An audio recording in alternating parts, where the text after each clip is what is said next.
Părinte, cum ar trebui să vorbească astăzi biserica despre moralitate, fără a fi acuzată de intoleranță? Și cum să discutăm cu copiii despre modelele de comportament care contrazic credința ortodoxă? Moralitatea pentru creștinii ortodoxi este o normă de viață. Noi propovăduim toleranța până la păcat. Adică noi, creștinii ortodoxi, nu acceptăm păcatul.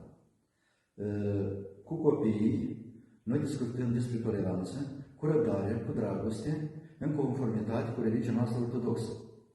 Noi, creștinii ortodoxi, ținem foarte mult la credința noastră și nu acceptăm murdăriile străinilor. Deci, adică, noi, creștinii ortodoxi, nu putem să acceptăm încălcarea legilor dumnezeiești. Și când vine vorba de păcat, toleranța nu are loc.